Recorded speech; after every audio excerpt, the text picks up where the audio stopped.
வியாழன் வணக்கம் நேத்திரா நிகழ்ச்சியின் முதலாவது சிறப்பு நேர்காணல் பகுதியோடு இணைந்திருக்கின்றோம். உலகளாவிய ரீதியில் ஒரு விடயத்தினை பேசுவோமாக இருந்தால் அது தமிழ் என்று சொன்னால் மிகையாகாது. முத்தமிழினை உலகெங்கும் பரவ செய்து அந்த முத்தமிழினை கலைஞர்கள் மத்தியில், குறிப்பாக இளையோர் மத்தியிலே மிக பெரியதொரு நாட்டத்தினை உருவாக்கக்கூடிய செயல்பாடினை மிக அழகாக தொன்று தொட்டியே செய்து வருகின்ற ஒரு விடயம் கம்பன் கழகம் அப்படின்றதை சொல்லியாகணும். கம்பன் வீட்டு கட்டுத்தெறியும் கவிபாடும் அப்படின்ற ஒரு வரி இருக்குது. இப்போது இந்த வரிகளெல்லாம் ஞாபகப்படுத்துகிற பொழுது நீங்களே அறிந்திருப்பீங்க, சரி, இன்றைய தினம் ஒரு முக்கிய நிகழ்வு ஆரம்பிக்கப்படவிருக்கின்றது.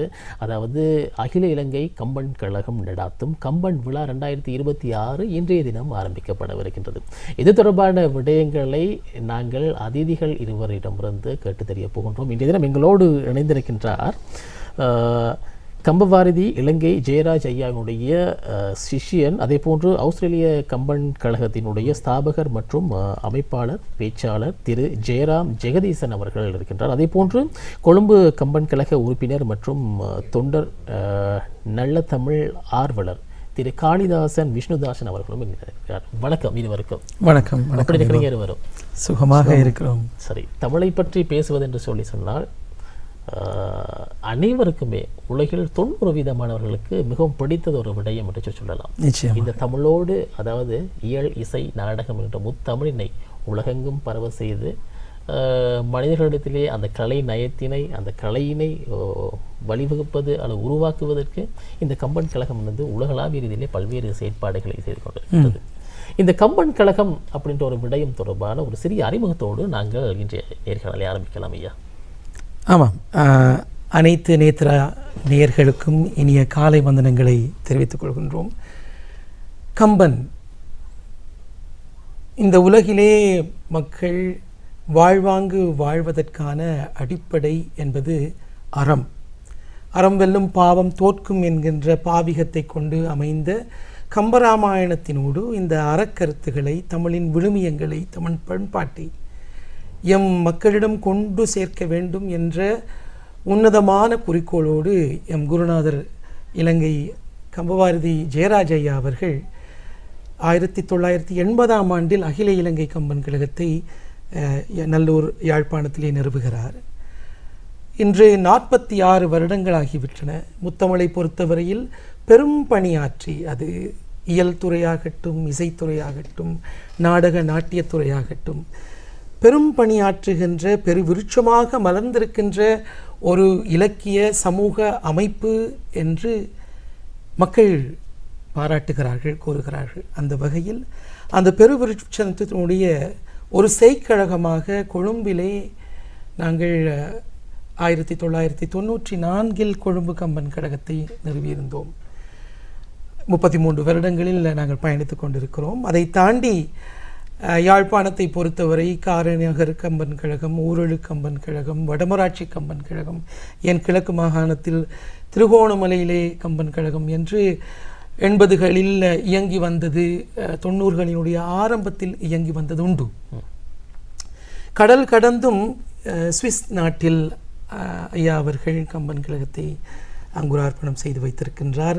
ஆஸ்திரேலியாவிலே கடந்த 20 வருடங்களாக கம்பன் கழகம் முத்தமிழ் பணிகளை ஆற்றி வருகிறோம். அந்த வகையில் அகில இலங்கை கம்பன் கழகத்தினுடைய பணி என்பது, கம்பவாரதி இலங்கை ஜெயராஜ் ஐயாவினுடைய பணி என்பது, அந்த அமைப்பை சார்ந்த தொண்டர்களினுடைய பணி என்பது பாராட்டுதற்குரியது என்று பெரியவர்கள் கூறுகிறார்கள்.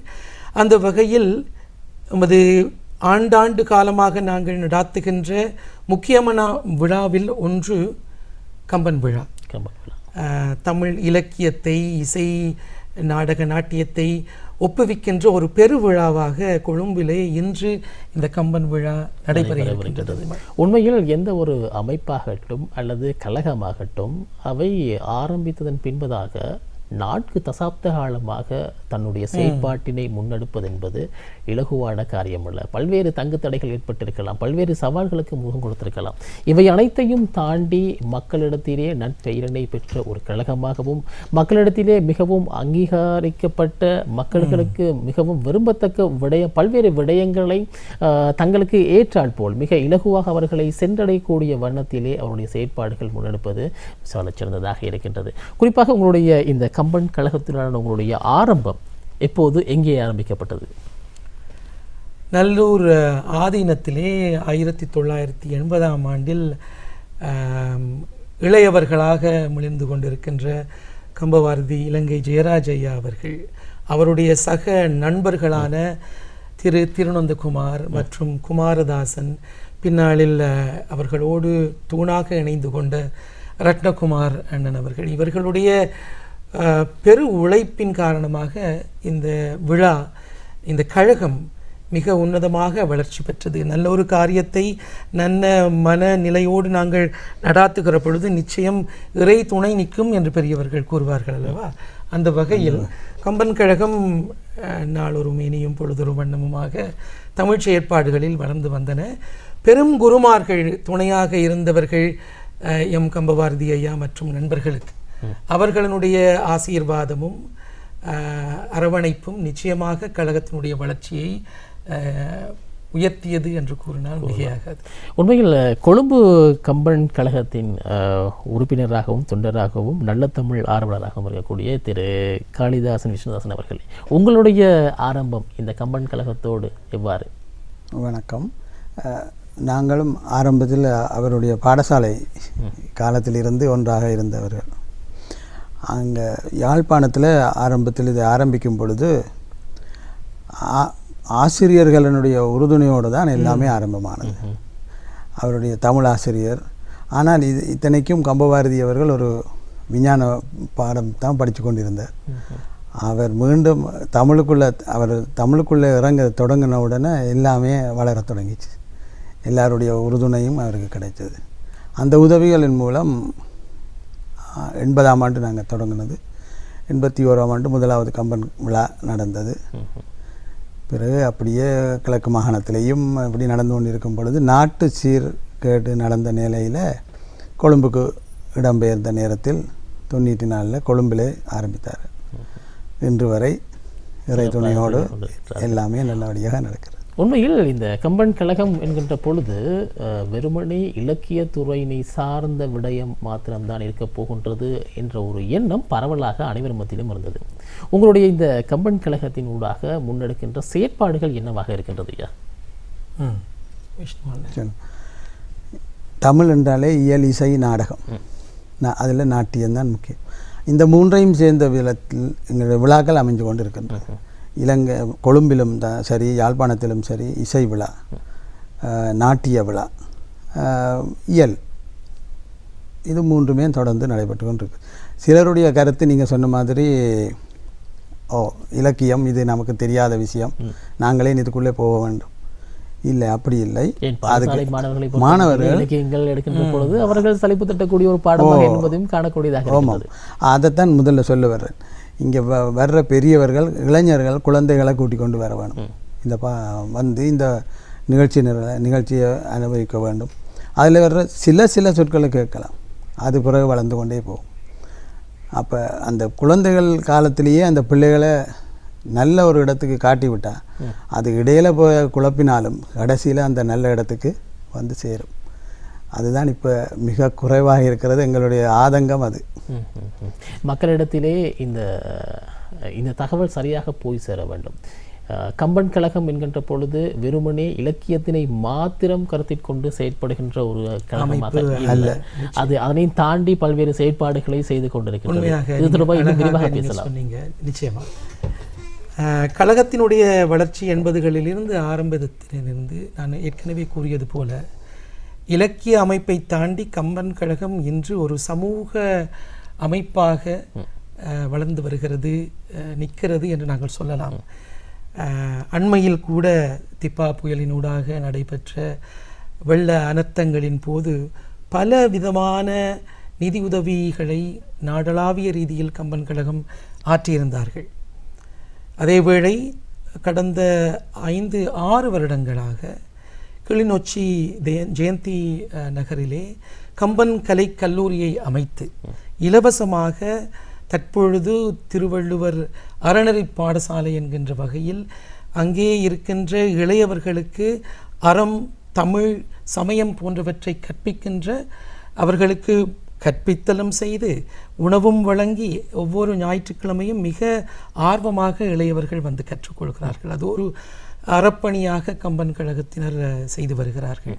அதை தாண்டி யாழ்ப்பாணத்தில் அன்று தொடக்கம் இன்று வரை பெரும் சமூக செயற்பாடுகளில் கம்பன் கழகத்தினர் ஈடுபட்டு வருகிறார்கள்.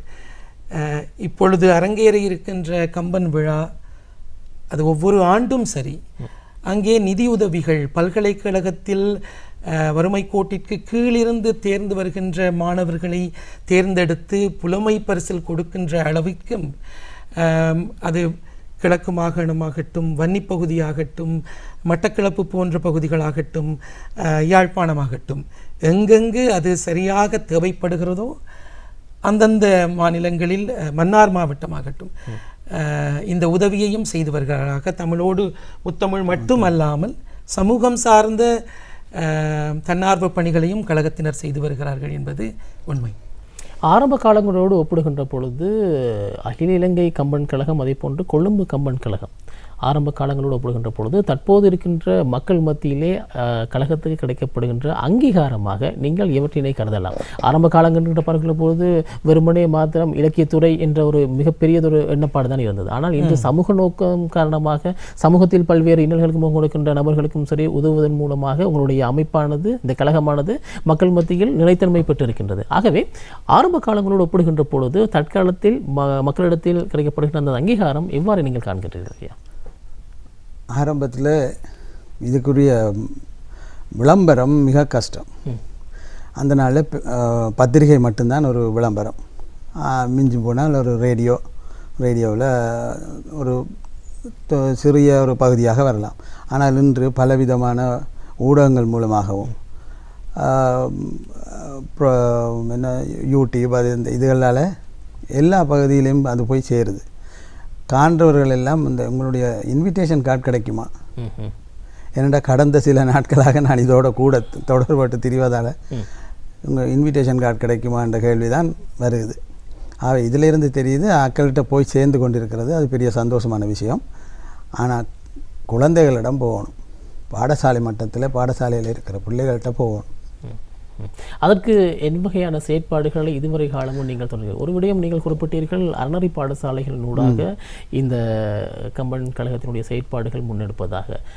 இதற்கு எவ்வகையான செயற்பாடுகளை இதுவரை காலமும் நீங்கள் செய்திருக்கின்றீர்கள் இல்லையா? நிச்சயமாக எமது கழகம் நல்ல பேச்சாளர்களை கொண்ட அமைப்பு. பாடசாலைகளில் சென்று அறம் உரைக்கப்பட வேண்டும், ஆங்கிலத்திலே மோட்டிவேஷனல் ஸ்பீச்சஸ் என்று சொல்வோம் இல்லையா? நிச்சயமாக இந்த காலப்பகுதியில் தேவைப்படுகின்ற ஒன்றாக பலரும் கருதுகிறார்கள். அந்த வகையில் தமிழ் பாடசாலைகளில் சென்று அறம் உரைக்கின்ற செயல்பாடு ஒருபுறம் நடைபெறுகிறது. அறநெறி பாடசாலையை நாமே முன்னின்று நடாத்தி வருகிறோம்.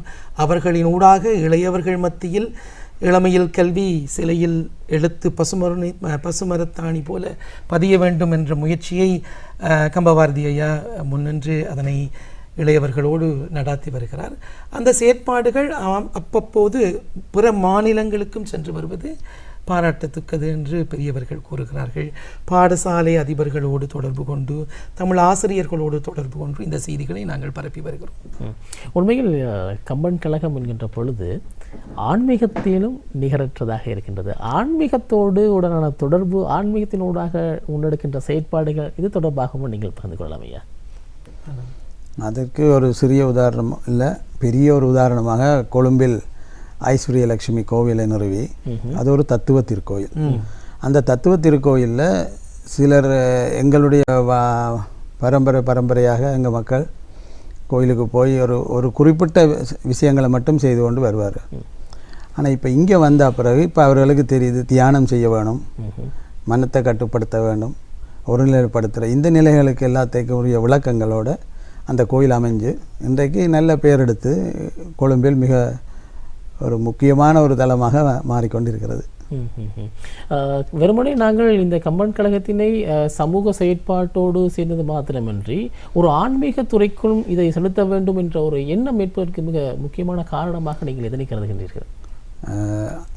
அது உண்மையில் எங்கள் கம்பபாரதி ஐயா அவருடைய ஒரு சிந்தனை தான், அவருக்கு ஏற்பட்ட ஒரு சிந்தனை. அது சிறிய காலத்தில் இருந்து நல்வழியில் வந்து கொண்டிருக்கும் பொழுது அவர்களுக்கு கிடைக்கிற அந்த சின்ன சின்ன சின்ன சின்ன சக்தி பெருசாகி ஒரு காலத்தில் அது ஒரு பெரிய ஒரு நிலைக்கு வருது. அதுதான் அந்த விஷயம். மக்களுடைய வாழ்க்கை தரம் உயர வேண்டும் என்று சொன்னால் அவனுடைய அந்த ஆன்மீகத்துடனான தொடர்பு நிச்சயமாக இருக்க வேண்டும். அவர் எந்த மதமாக இருந்தாலும் சரி, ஆன்மீகத்தோடு கொண்டிருக்கக்கூடிய அந்த தொடர்பின் காரணமாகத்தான் அவருடைய வாழ்க்கை விருட்சம் அடைவதற்கும் அல்லது மென்மேலும் சிறப்பாக செல்வதற்கும் அந்த ஆன்மீகம் என்பது மிக ஒரு உந்து சக்தியாக அமைகின்றது. குறிப்பாக இந்த கம்பன் கழகத்தினூடாக முன்னெடுக்கின்ற செயற்பாடுகளிலே விருதுகள் பலவும் இருக்கின்றது. இது தொடர்பாகவும் நாங்கள் சுருக்கமாக பகிர்ந்து கொள்ளலாம். நிச்சயமாக. முதலில் இந்த விருதுகள் எங்கே கொடுக்கப்படுகிறது என்றால், நாங்கள் இன்று பேச வந்த விடயமே கம்பன் விழா.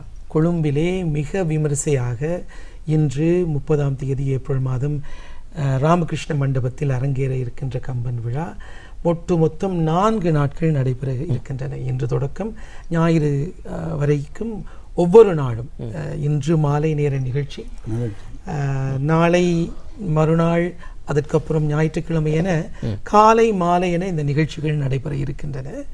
கம்பன் கழகம் ஒரு நல்ல அங்கீகாரம் பெற்ற, மக்களால் போற்றப்படுகின்ற அமைப்பாக வளர்ந்து பல காலமாகிவிட்டது. பணிகள் தொடர்ந்தும் இடைவெளி இல்லாமல் அவர்கள் செய்து வருகிறார்கள் என்கின்ற போது அவர்கள் கொடுத்து வருகின்ற விருதுகளுக்கும் நல்ல பெருமை உள்ள விருதுகளாக மக்கள் கருதுகிறார்கள். அந்த விருதுகள் இன்றைய தினம் மாலை நடைபெற இருக்கின்ற கம்பன் அறக்கட்டளை விருதுகள் இன்று கொடுக்கப்பட இருக்கின்றன. அண்ணன் அவர்கள் அதனை தெளிவாக சொல்லுவார். அதுபோல நிறைவு நாள், அதாவது ஞாயிற்றுக்கிழமை 1ஆம் திகதி 3ஆம் திகதி மே மாதம் நடைபெற இருக்கின்ற மாலை வேளை நிகழ்ச்சியிலே சான்றோர் கௌரவமும் கம்பன் புகழ் விருதும் கொடுக்கப்பட இருக்கின்றது. ஆக இலங்கை அல்லது தமிழ் பேசும் நல்லுலகில் இருக்கின்ற பெரியவர்கள் ஆற்றுகின்ற அளப்பரிய பணி, அது அவர்களினுடைய துறை சார்ந்த பணியாக இருக்கட்டும், சமூகம் சார்ந்த பணியாக இருக்கட்டும், அந்தந்த துறைகளிலிருந்து தேர்ந்தெடுத்து கழகத்தினுடைய குழு மிகவும் தேர்வு செய்து, அழகாக தேர்வு செய்து விருதுகள் கொடுக்க இருக்கின்றார்கள். நீங்கள் அந்த விருதுகளை பற்றி சொல்லுங்கள். அதில் இந்த வருடத்து விருதாளர்களாக முதலில் பேராதனை பல்கலைக்கழகத்து பேராசிரியர் மகேஸ்வரன் அவர்களுக்கான ஒரு விருது. அடுத்தது இசைத்துறையில் மிருதங்க வித்துவானாக திகழ்கிற வேணிலான் அவர்களுக்கான விருது. பின்னர் ஸ்ரீராஜா அவருடைய விருது. அடுத்தது கவிஞர்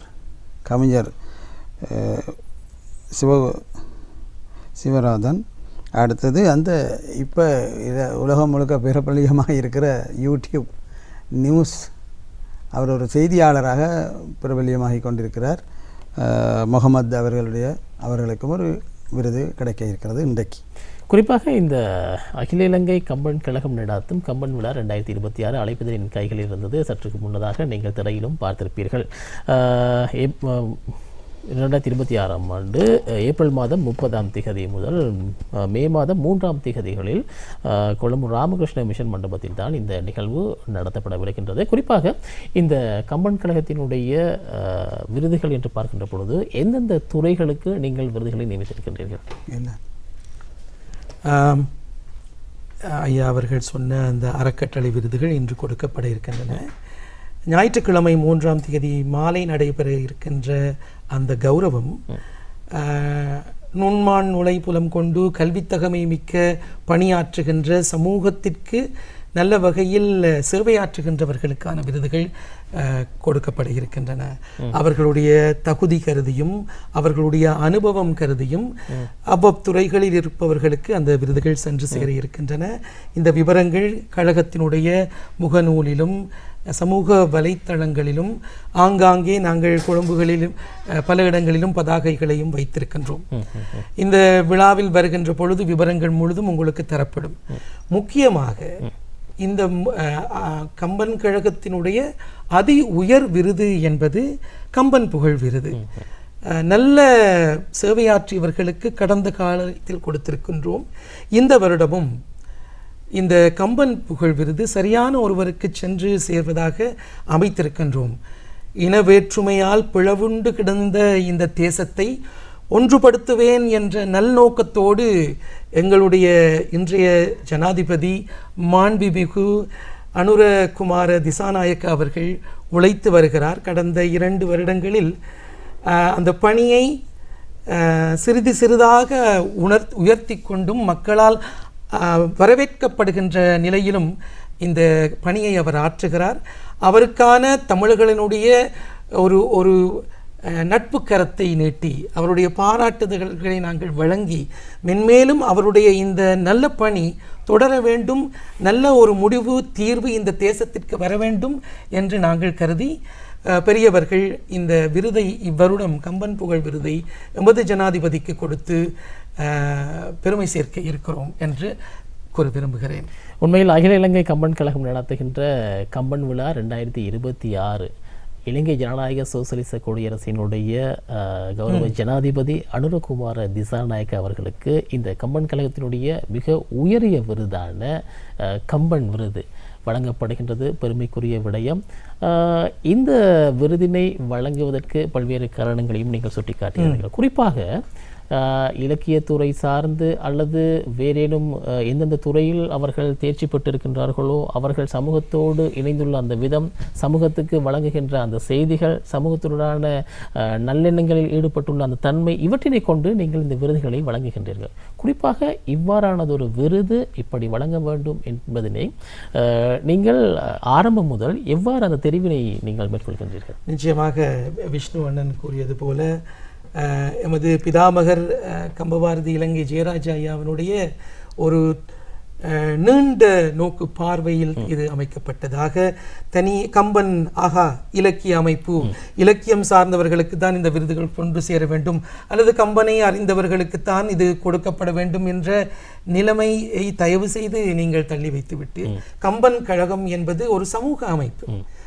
தமிழ் அறிஞர்களுக்கும் இந்த விருது அவர்கள் பொருத்தமாக இருக்கும் பட்சத்தில் கொடுக்கப்பட்டிருக்கின்றது, இசைக்கலைஞர்களுக்கு கொடுக்கப்பட்டிருக்கின்றது, சமூக சேவையாளர்களுக்கு கொடுக்கப்பட்டிருக்கின்றது. உதாரணமாக மன்னார் ஆயருக்கு சில வருடங்களுக்கு முன்னர் கொடுத்து இந்த விருதுக்கு பெருமை சேர்த்திருந்தோம். அதே போல இசைத்துறை என்று வருகிற பொழுது பம்பாய் ஜெயஸ்ரீ அம்மா அவர்களுக்கு, பி சுஷீலா அம்மா அவர்களுக்கு மற்றும் அமரர் எஸ்பி பாலசுப்ரமணியம் ஐயா அவர்களுக்கு இந்த விருதை கொடுத்திருந்தோம். தமிழ்துறையை பொறுத்தவரையில் சொலமன் பாப்பையா ஐயா அவர்களுக்கு சில வருடங்களுக்கு முதல் கொடுத்திருந்தோம். சமூகத்துறையை பொறுத்தவரையில் அமரர் தங்கம்மா அப்பா குட்டி அம்மா அவர்களுக்கு பல ஆண்டுகளுக்கு முதல் கொடுத்து கௌரவித்து வாழ்த்துக்களை நாங்கள் பெற்றிருந்தோம். அதே போல இந்த வருடம் சமூக சேவையை பாராட்டுகின்ற வகையில் இந்த விருதானது நமது மாண்புமிகு ஜனாதிபதி அவர்களுக்கு கொடுப்பதில் மிக்க மகிழ்ச்சி அடைகின்றோம். மக்களும் இதனை பாராட்டுவார்கள் என்ற திடமான நம்பிக்கை எமக்கு இருக்கிறது. விமான் நிச்சயமாக ஆரம்ப காலங்களோடு ஒப்பிடுகின்ற பொழுது இந்த அகில இலங்கை கம்பன் கழகமானது சுமார் 46 வருட காலமாக தங்களுடைய சேவையினை முன்னெடுத்து வருகின்றார்கள். குறிப்பாக இன மத மொழி கடந்து ஒரு நபருக்கு, குறிப்பாக ஒரு தேசத்தினுடைய தலைவருக்கு இந்த கம்பன் கழகத்தினுடைய உயரிய விருதான கம்பன் புகழ் விருதினை வழங்குவது என்பது மிக உன்னதமானது ஒரு செயல். சிலர் மத்தியில் இந்த விருது இவருக்கு ஏன் கிடைக்க வேண்டும் என்ற ஒரு எண்ணப்பாடும் அப்போது இருக்கத்தான் செய்கின்றது. இருப்பினும் இந்த கம்பன் கழகத்தினுடைய செயற்பாடுகளில் மிக முக்கியமானது ஒரு விடயத்தினை நாங்கள் கருத்தில் கொள்ளாக வேண்டும். இலக்கியத்துறை சார்ந்தது மாத்திரம் அல்ல எங்களுடைய இந்த கம்பன் கழகம். அதனையும் தாண்டி சமூகத்திலே நட்பெயரினை பெற்றவர்கள், சமூகத்தோடு மிக நெருக்கமான தொடர்புகளை பண்புகளை உடையவர்கள், சமூகத்திற்கு நல்ல விதமான பணிகளை செய்து கொண்டிருப்பவர்களுக்கான விருதுகளையும் வழங்கி கொண்டிருக்கின்றார்கள் என்பதற்கு இது ஒரு உதாரணமாக இருக்கின்றது. அகில இலங்கை கம்பன் கழகம் கடல் கடந்த பல நாடுகளிலிருந்தும் உள்ளவர்களுக்கும் விருதுகள் வழங்குவதாக இருக்கின்றது. கடல் கடந்த பல நாடுகளில் இந்த கம்பன் கழகத்திற்கான வரவேற்பு அல்லது அங்கீகாரம், இதனுடான தொடர்புகள் எவ்வாறு பேணப்படுகின்றது ஐயா? நீங்கள் சொல்லுங்கள். கம்பபாரதி ஐயா உலக புகழ் பூத்த ஒரு பேச்சாளர். தமிழாகட்டும் ஆன்மீகமாகட்டும், அது எம் ஈழத்தவர்களுக்கு கிடைத்த பெருமை என்றே கருதுகிறேன். ஏனென்றால் தமிழ்நாட்டை பொறுத்தவரை பெரும் பேச்சாளர்கள் இருக்கின்ற போது எம் ஈழத்திலிருந்து நம்மிடமும் நல்ல ஒரு பேச்சாளர் உலகத்தரம் வாய்ந்தவர் இருக்கிறார் என்று கூறுவதில் நாம் எல்லோரும் உண்மையிலேயே பெருமைப்பட வேண்டிய விடயம். ஐயா அவர்கள் உலகளாவிய ரீதியில் தம் பேச்சுகளுக்காக மக்கள் விரும்பி அழைக்கிறார்கள். அந்த வகையில் உலகளாவிய ரீதியில் நமக்கான தொடர்புகள் இருக்கின்றன. உண்மையில் தமிழ்நாட்டை பொறுத்தவரை ஒவ்வொரு வாரமுமே ஐயாவை அழைத்து பேச்சுகளை நடாத்துவதற்கு மேடைகள் காத்திருக்கின்றன. அவர் அதனை தேர்ந்தே எடுத்து வருகின்றார். அந்த வகையில் அவருடைய பணி தொடர்கின்றது. அந்த வகையில் அகில இலங்கை கம்பன் கழகம் 46 வருடங்கள் என்ற வகையில் ஒரு புகழ்பூத்த அமைப்பு. எல்லோரும் விரும்பி எம்மை அழைத்து அந்த தொடர்புகளை மேம்படுத்தி வருகின்றார்கள். இப்போது விருதுகளை தாண்டி இந்த விழாவுக்கு மீண்டும் வருகிறோம்.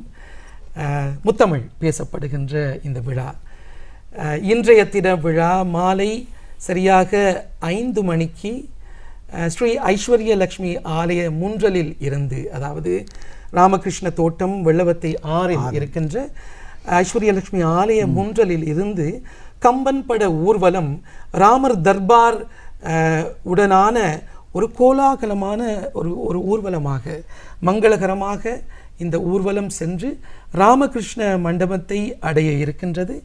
அந்த மண்டபத்தில் தொடர்ந்து மங்கள விளக்கேற்றல் போன்ற அரிய நிகழ்ச்சிகள் நிகழ்ந்து விருதுகள் வழங்கப்பட இருக்கின்றன. அறக்கட்டளை விருதுகள்.